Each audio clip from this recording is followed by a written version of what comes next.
जय सिया राम। परंपरा का संबोधन हमारे ऋषि योगेश्वर श्री कृष्ण चंद्र जी कहते हैं, हे अर्जुन, यह ज्ञान मैंने मनु महाराज को पूर्व बहुत आदि सृष्टि में लगभग सूर्य पुत्र मनु महाराज को हंस रूप में मैंने इसको सनातन ज्ञान, अध्यात्म ज्ञान, तत्व ज्ञान दिया और मनु महाराज ने अपने पुत्र इक्ष्वाकु को दिया और वह चलते चलते ऋषियों को दिया। आगे से आगे ऋषियों, राज ऋषियों में चलता आया ज्ञान, वही ज्ञान लुप्त हो गया। वही ज्ञान मैं अर्जुन आपको बताता हूँ। अध्यात्म ज्ञान, तत्व ज्ञान, सनातन ज्ञान, वही ज्ञान मैं बताता हूँ। और रामचंद्र जी भी लक्ष्मण को बताते हैं। रामचंद्र जी वनवास गए थे, उस समय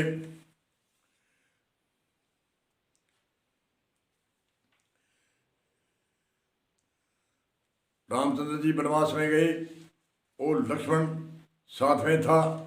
और लक्ष्मण तो उसको भाई समझ करके और भाई की सेवा बड़ा भाई समझ करके, और उस जब रामचंद्र जी मर्यादा पुरुषोत्तम ऋषि मुनियों के आश्रमों के में गए और ज्ञान की कथा जब सुनते और सुनाने लगे तो लक्ष्मण को बड़ी वैराग उत्पन्न हुआ कि ये मेरा भाई तो महान पुरुष योगेश्वर महापुरुषोत्तम एक अवतार, नित्य अवतार, नैमित्तिक अवतार है। इनको, इनसे मैं गुरु उपदेश ले, इनसे गुरु दीक्षिणा ले और भाई समझ के तो जो सेवा करता हूँ वह तो करता ही हूँ, परंतु इसको गुरु भाव से मैं समझ करके इस मेरी शंका का समाधान करके, और जो मेरे राम है वो मुझे बताएंगे जो इसे शंका का समाधान करूँ। तो लक्ष्मण ने पूछा भी है। एक बार प्रभु श्री राम जी सुख से बैठे थे वन में, उस समय लक्ष्मण ने उसे छल रहित सरल प्रवचन कहे कि हे देवता, हे मनुष्य, हे मनु और चराचर के स्वामी हो आप। मैं अपने प्रभु की तरह अपना स्वामी समझकर आपसे मैं पूछता हूँ। मैं आपको प्रभु मेरा स्वामी समझ करके आपसे पूछता हूँ, हे देव, मुझे समझा कर कहिए जिस से सब छोड़कर मैं आपकी चरण की ही सेवा करूं। ज्ञान क्या है, विराग क्या है, माया क्या है, वर्ण कीजिए और उस भक्ति को कहिए जिसके कारण आप दया करते हो, वह भक्ति मुझे बताइए। ये लक्ष्मण जी ने प्रश्न किया रामचंद्र जी से। तो रामचंद्र जी कहते, हे प्रभु, ईश्वर और जीव का भेद भी समझा कर कहिए जिससे आपके चरणों में मेरी प्रीति हो और शोक मोह तथा भ्रम नष्ट हो जाए, ऐसा मुझे ज्ञान दीजिए। तो राम कहते हैं, हे लक्ष्मण, थोड़े में भी मैं समझा कर कहता हूँ और चित्त मन लगा कर तुम सुन। तो लक्ष्मण जी सुन रहे हैं और रामचंद्र जी एक गुरु भाव से उसको दीक्षा व उपदेश दे रहे हैं। मन चित्त बुद्धि लगाकर सुन लक्ष्मण, मैं और मेरा, तुम और तेरा यही है माया। मैं और मेरा, तुम और तेरा यही है माया। यही माया है जिससे समस्त जीवों को वश में कर रखा है। गोचर जहाँ लग मन जाई, सो सब माया जानो भाई। कहते हैं इंद्रियां और इंद्रिया के विषय और मन जहाँ तक जाता है वह माया ही जानो। और एक विद्या है और दूसरी अविद्या है, इन दोनों को भेद भी तुम सुन लक्ष्मण। एक विद्या और एक अविद्या है, इनको भेद भी सुन। एक अविद्या दुष्य दोष युक्त है और अत्यंत दुख रूप है, जिसके वश होकर जीव संसार रूपी कुएं में पड़ा हुआ है। और एक विद्या है जिसके वश में गुण है, जिसके वश में गुण है, 3 गुण है। और जो जगत की रचना करती है, वह जगत की रचना करती है वह माया, तो वह प्रभु से ही प्रेरित है। वो माया है, वो प्रभु से ही प्रेरित है। उसमें अपना बल कुछ नहीं है, उस माया में अपना बल कुछ नहीं। तीन गुण है तो वह प्रभु की से ही है, माया है तो वह माया प्रभु से ही प्रेरित है। और ज्ञान वह है जहाँ जिसमें मान आदि एक भी दोष न हो, और जो सब में समान रूप से ब्रह्म को देखता है। ज्ञान भी न गए, सब में समान रूप देखे। ज्ञान वह है जिसमें मान आदि दोष न हो, और सब में समान रूप ब्रह्म को देखता है। और तात उसी को परम वैरागवान कहना चाहिए। भी नहीं, परम वैरागवान कहना चाहिए। सारी सिद्धियों को और तीनों गुणों को तिनके के समान त्याग चुका हो। सिद्धि के प्रयोजन फल, फलाने फल मतलब तीन गुणों का भी भोग फल है। ब्रह्म लखन लो भोग जो चाहिए सबन को त्याग।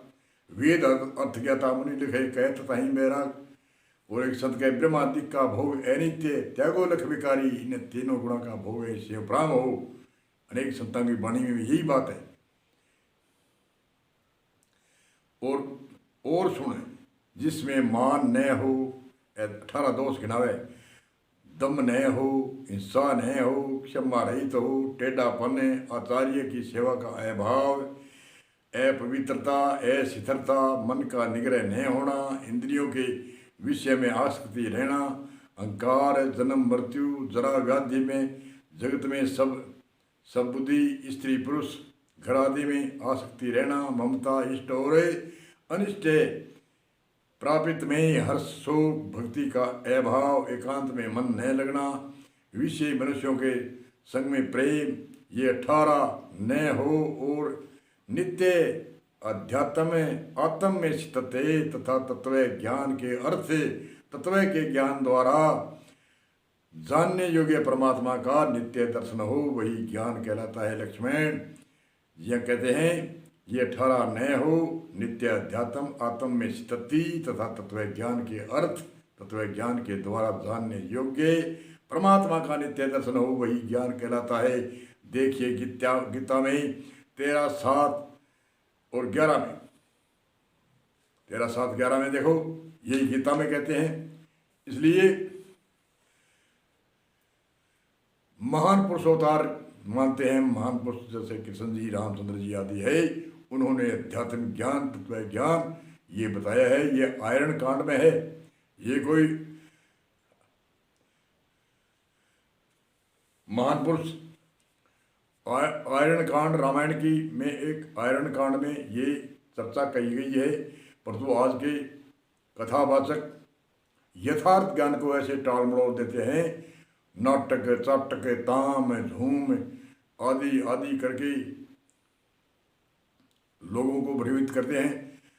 और साधारण मनुष्य है वो, उनको नाटक चाटक ही समझ में आता है और कुछ समझ में आता नहीं।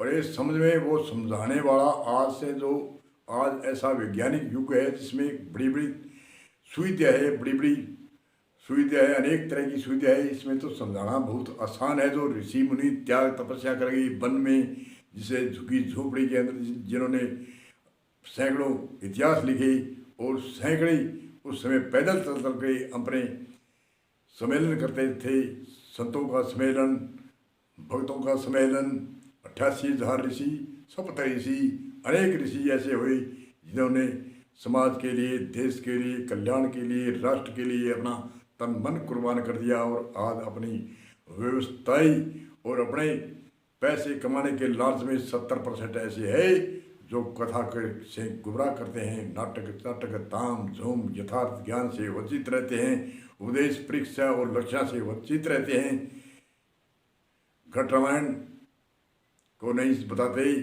और घट गीता नहीं बताते। ठीक है, लड़ाई के माध्यम से कैरव पांडवों की लड़ाई हुई, उनके माध्यम से गीता का ज्ञान जो घट गीता है उनको हमें विद्वानों को समझाना चाहिए। और रामायण, राम अवतरण हुए, महान पुरुष हुए, जन्म हुआ, जन्म होकर के राज्य तिलक हुआ, वनवास हुआ और वन में गई, अनेक जगह इधर उधर गई।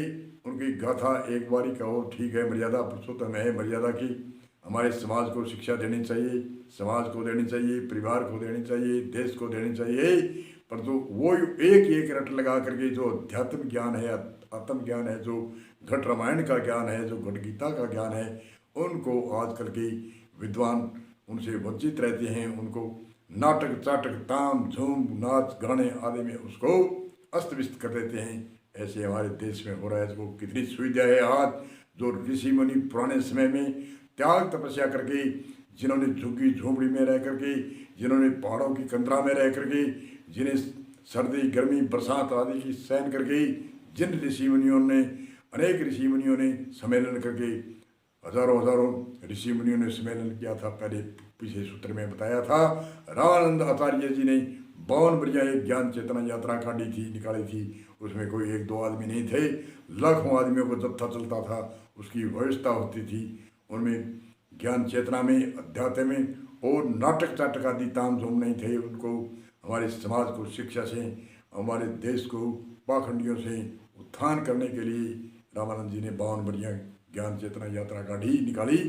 और शंकराचार्य जी ने अनेक तरह से सम्मेलन करके, शंकराचार्य, विवेकानंद आदि अनेक ऋषि मुनियों ने जिन्होंने त्याग तपस्या कर गई, देश को जो नास्तिकता थी उनसे उसको खड़ा और नास्तिकता को खंडन किया। और आस्तिक जो मूल ज्ञान था उद्देश्य परीक्षा लक्षणा का, उन ज्ञान को आगे बढ़ाया। और आज किस ज्ञान को बढ़ाते हैं?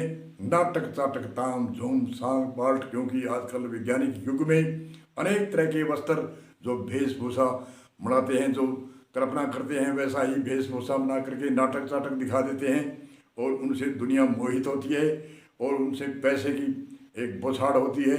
और कुछ तो दान में दे देते हैं और कुछ अपने बगल में ले जाते हैं। ऐसे हमारे आज कथावाचक है। इन कथावाचकों से सुनने से कोई लाभ नहीं होता है, न लाभ है, नुकसान भी है। जो संत कहते हैं, द्रव्य खर्च सतह पात्र में जन्म जाए गुरु से। द्रव्य सुपात्र में खर्च करेगा तो वो काम आएगा, और कुपात्र में जाएगा वो काम नहीं, वो बेअर्थ जाएगा। बोलो जय सिया राम, जय सिया राम। अगले सूत्र में बताते हैं, बोलो जय